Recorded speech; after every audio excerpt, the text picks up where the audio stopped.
Conversations. I'm Muqtadar Khan, your host, and I want to talk to you about a new development. Apparently, the Houthis have entered the war.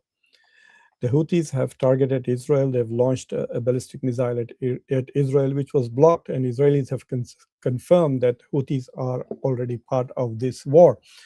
So this has a huge impact. Let me tell you this: if the Houthis are successful in causing half the damage that they have done in the past, then they can threaten Israel, they can threaten Saudi Arabia, not only US bases in Saudi Arabia, but Saudi oil infrastructure, Saudi cities, and they can close the Bab al Mandab. This is the the gateway of tears.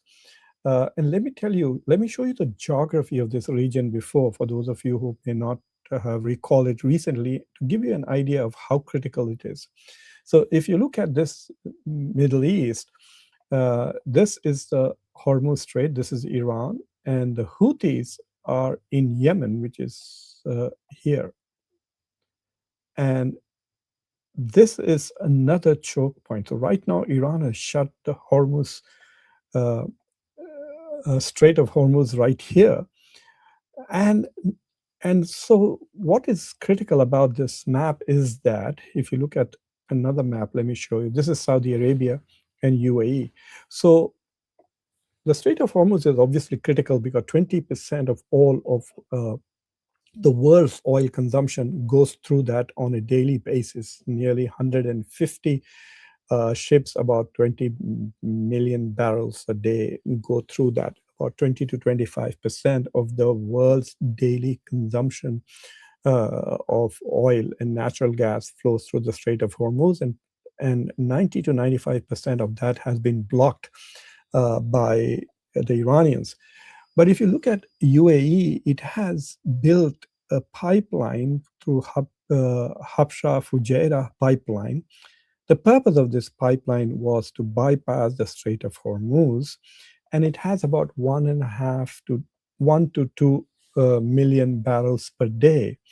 A small percentage of what actually goes through that. But if you recall, last week the Iranians really hammered it in a massive way with missiles and drones, and it was shut down partially. I don't know as of today, as of now, how much of Fujairah has been shut down, but definitely the traffic out of Fujairah has come down significantly from what it was before the war.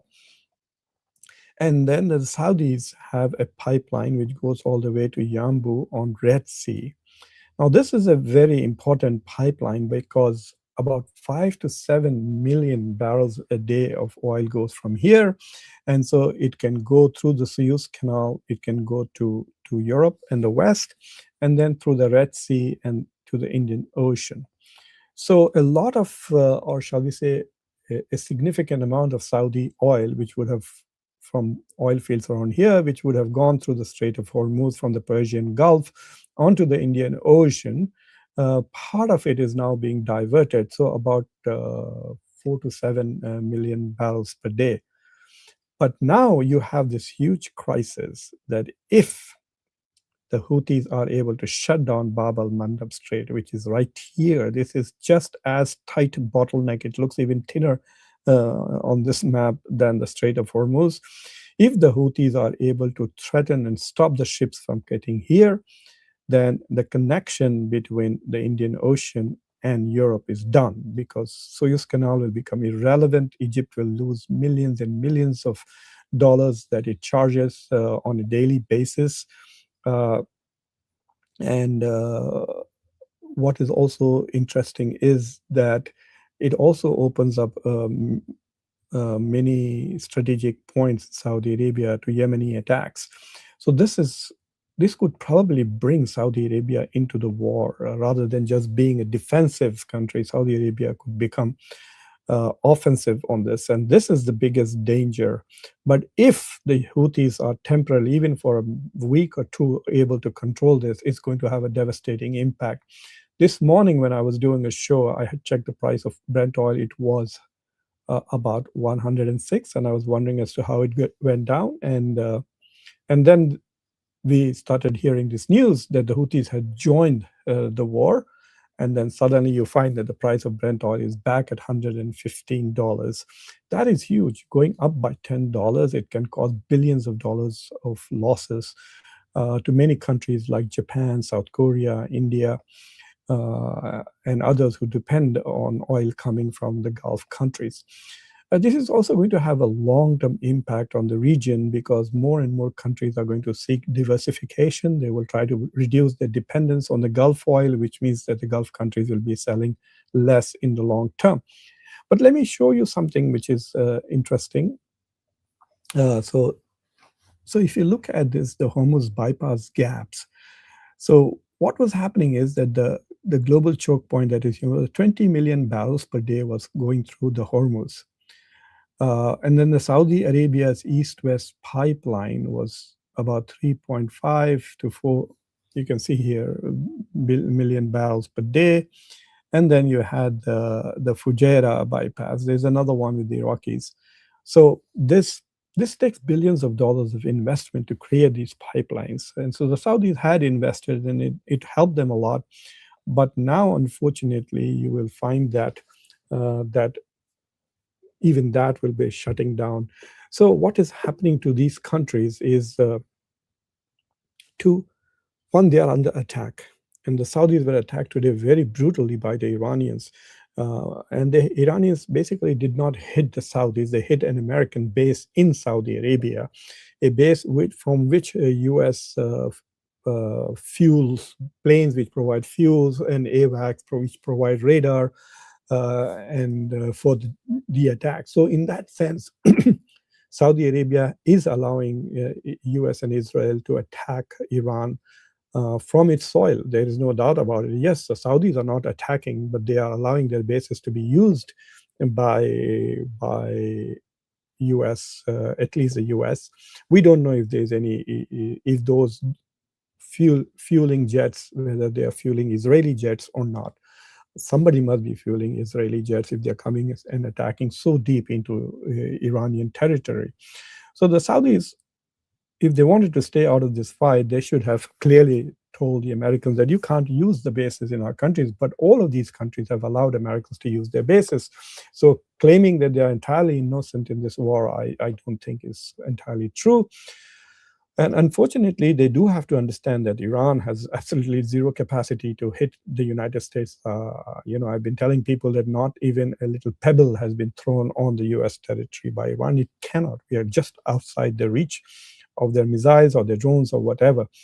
And so they are hitting what they can, which is American bases nearby. But if there were no American bases in the region, then I don't know what Iran would have done. Maybe it would have just concentrated all its rockets and drones on Israel.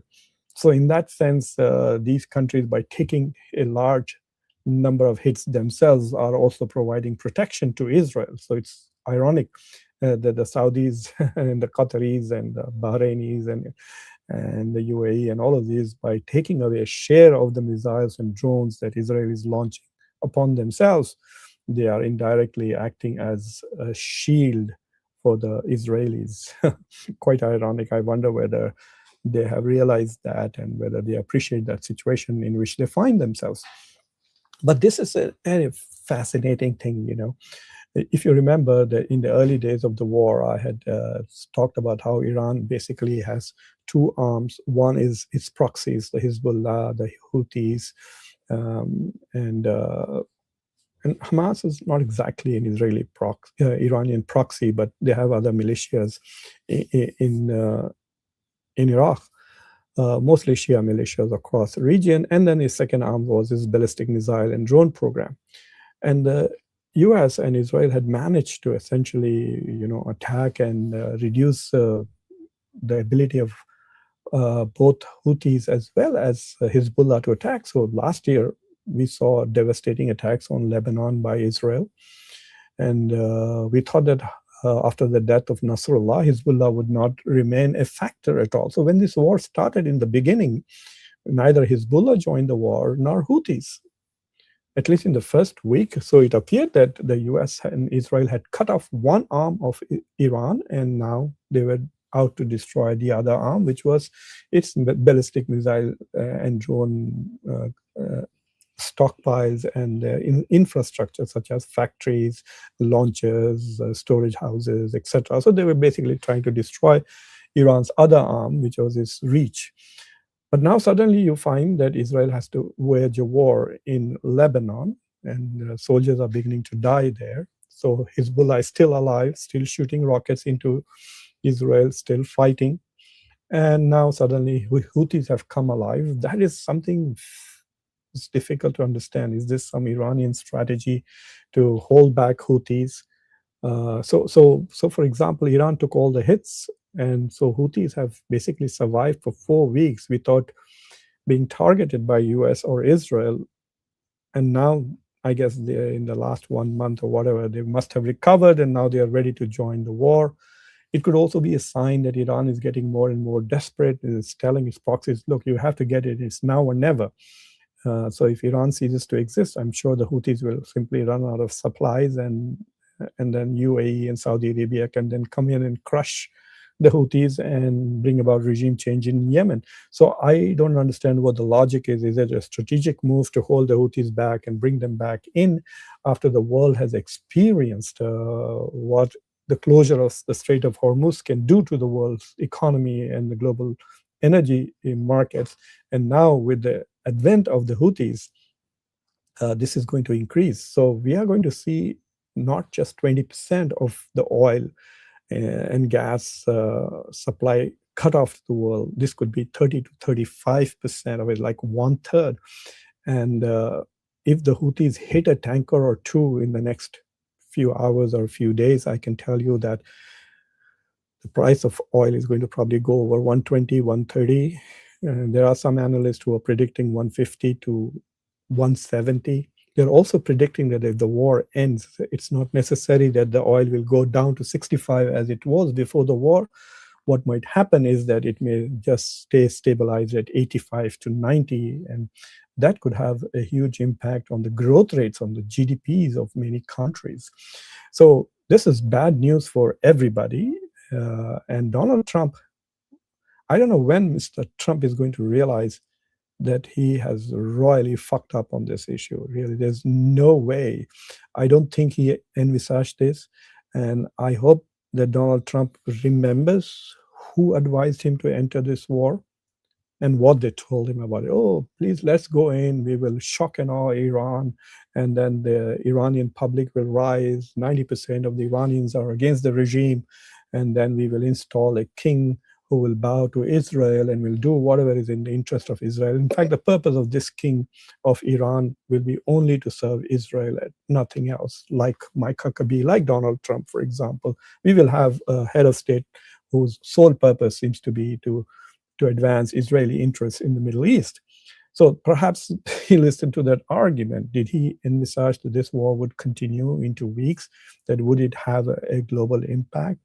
Was he told that Iran would capture or block the Strait of Hormuz, that Iran would hit its allies? What are the Gulf allies thinking about the United States and its credibility as a defender? The whole purpose for which the Arab countries were investing trillions of dollars in the United States, gifting $500 million worth of plane to Donald Trump, having US bases all over their territory, was for the sole purpose of protecting them. Look at Qatar. It was attacked by Israel. It was attacked by Iran. The US base, the biggest base in the region, did nothing. They did not warn the Qataris. They did not block, in the case of Israel, they did not block the Israeli attack. They did not retaliate against Israel for attacking Qatar. It was as if they just said, oh, yeah, go ahead. Let me open the door for you. Go ahead. Go inside and beat them up. And now with Iran, those same bases, rather than being a shield, they have become magnets for Iranian attacks. So the world is getting worse. The war has expanded as of today, 29 days after the war started. Rather than coming down to an end, the war has expanded, most definitely. And if we are not careful, I think there are pretty good chances that Saudi Arabia will also join this war. There is a meeting in Islamabad tomorrow. All the Sunni major powers of the Middle East are getting together: Pakistan, Egypt, Turkey, and Saudi Arabia, and they are, I don't know what the purpose of the agenda is. Initially, they said it was about bringing about a ceasefire. I mean, how can there be a ceasefire if neither Iran nor the US nor Israelis are participating in that conference? But anyway, it was perhaps that these four countries would come up with a joint action plan to then struggle to establish some kind of a ceasefire in the region. But now it is quite possible that the Saudis might be asking these countries to help them. And I think for a country like Pakistan and for Turkey and even for Egypt, while attacking Iran may not be an attractive option, they could probably help Saudi Arabia fight the Houthis. So I won't be surprised if you see these Sunni countries ganging up on Houthis.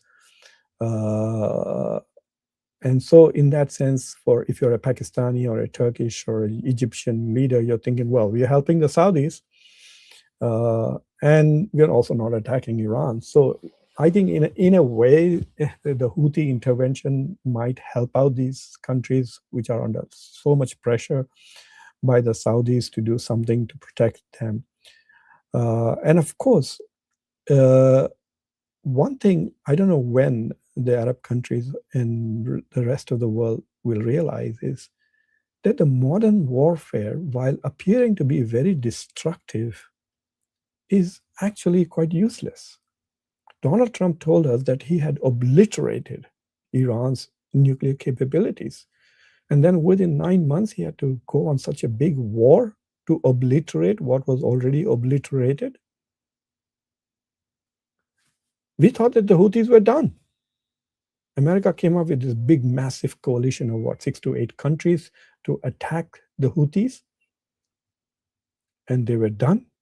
I mean, I was looking at a tweet from President Trump in October, and he was saying, well, they've lost their capacity to attack. We have destroyed the Houthis. So where did they come out from? So it seems to appear that even though there is an asymmetry in power, there seems to be a lot of resilience in weak powers to not only continue to fight, but also to recover quickly. And that is the more amazing thing to me, that the Houthis are entering the war. But we will see whether they are able to have the same kind of impact that they had when they were last involved, whether they can shut down Bab al-Mandab, whether they can shut down essentially this whole region. And to me, that is the most challenging part. If they can block this, and this is already blocked, then this entire region and is going. Already you can see, I did a show this morning saying that while the bombs are falling on Iran, the damage seems to be happening to the Indian economy. For example, the government had to cut taxes, so the government is losing revenue. There's a huge, literally, crisis. There are riots happening because cooking gas is not available in India. And the same thing is happening elsewhere. The South Korean currency is falling. In Pakistan, 20%, the prices have gone up at the pump. They have shut down most schools and universities. They are doing what is called as work from home, study from home, because they don't want people to be traveling. So in many ways, there is a global disruption of the economy. Here in the United States, the price of gas has gone up by more than $1. And that is having an inflationary impact. The stock markets are down, and generally nobody is happy about it. I don't know what Donald Trump thought of achieving this. And Marco Rubio, who was in France yesterday talking for the meeting of the G7 foreign ministers meeting, he essentially said this war is going to end in 2 to 4 weeks. Let me tell you, if the war is going to end in 2 to 4 weeks, that means that the original goal of creating, bringing about a regime change in Iran is not going to happen. So the Americans have abandoned the strategic goal. And if Iran still has missiles and rockets left after 2 to 4 weeks, then the Strait of Hormuz will remain closed, or countries will be paying $2 million toll on that. And I think people will pay, because what is going to happen right now is the ships which are being diverted. So, for example, I don't know what the diversion through the Bab al Mandab will be. Ships which are going to the Persian Gulf with supplies, food, etc. They can go through the Red Sea and go to Yambu and then or other ports in Saudi Arabia, and then by land transfer food and other things to the other Gulf countries. But now the question really is whether or not this matter of the Strait of Hormuz and Bab al Mandab will be resolved in the 4 weeks. And the pressure on Donald Trump is increasing. There's going to be a lot of anger at home. I was looking at some people who feel that both the House and Senate will be lost by the Republicans. They might lose 70. It is amazing as to how much control Israeli national interests have taken over this country. This country, this whole war has nothing to do with the United States.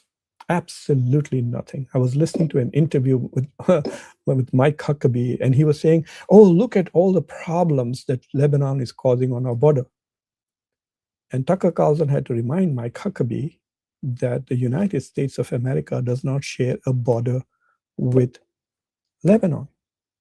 This is the US ambassador, a governor to boot, who doesn't think like an American, who thinks like an Israeli.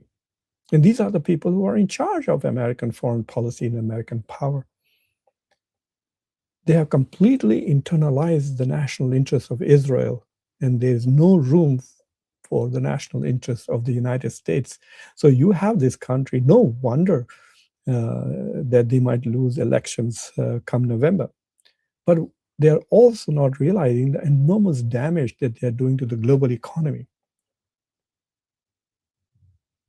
I wonder how countries which are going to suffer as a result of it. This is causing billions of dollars of losses to nearly every country in Asia.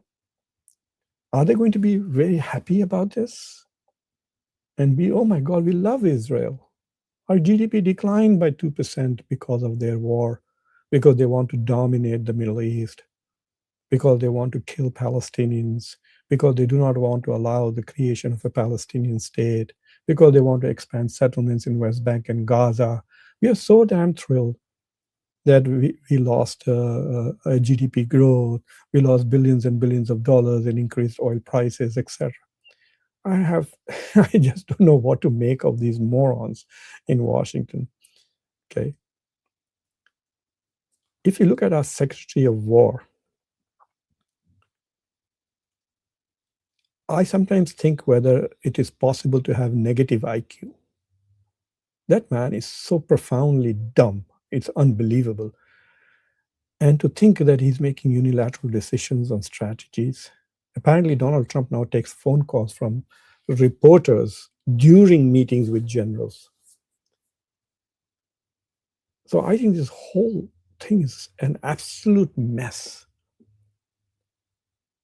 At some point, I hope the MAGA crowd who have been supporting Donald Trump and the white supremacists who are in the struggle and the fear of immigrants and brown people voted for this guy realize that they have gotten nothing. He promised to unravel the Epstein files, and everything that this administration, the entire Department of Justice, is simply focused on protecting pedophiles and hiding them. Not one person has been arrested in the United States. And then the claim is that over 1,000 young children were sexually exploited. So where are the exploiters? Donald Trump promised repeatedly no new wars, no regime change wars. What is he doing? He promised to bring back manufacturing to the United States and went on a rampage with tariffs for about a year. Nothing has happened. There are no new manufacturing jobs in the United States. They're never going to come. If you had asked me, I would have told him right away, you could get back some. You could get back some. You could get back some jobs, but most of it will go to robotics. I don't know why this thing is not stopping. But anyway, so I think the entry of the Houthis creates a huge crisis for the United States and particularly the Gulf. Remember, none of this is affecting the Israelis at all. The Israelis are going to be the biggest winners at the end of this. And whatever cost of war that they are spending, maybe 20, $30 billion, I guarantee you it will be the American taxpayers. We will kill our own citizens. We will not give them health care. We will not reduce the cost of living here. And we will not even tax our rich billionaires. We will just cut some program for the poor Americans. We'll take those money and give it to Israel. We will give them more weapons, more missiles, and then they will rebuild. Not only that, but they will also go and take more Palestinian land and build settlements. That's what's going to happen. So Israel is not going to lose anything. The losers are going to be, the biggest losers are going to be obviously Iran, which is going to suffer a lot of devastation, and the Gulf countries, which are also going to suffer not only devastation, but countries are going to migrate away from depending on their oil. And the United States, of course, we would have another $1 trillion added to our debt. So anyway, the Houthis are coming into this war. They are going to magnify the problem that the global economy already faces, thanks to this war of choice, this Israel first war launched by Donald Trump. Thank you for watching Conversation. Subscribe to the channel, like this video, and press the bell icon so that you get notified when I do my next show. Bye.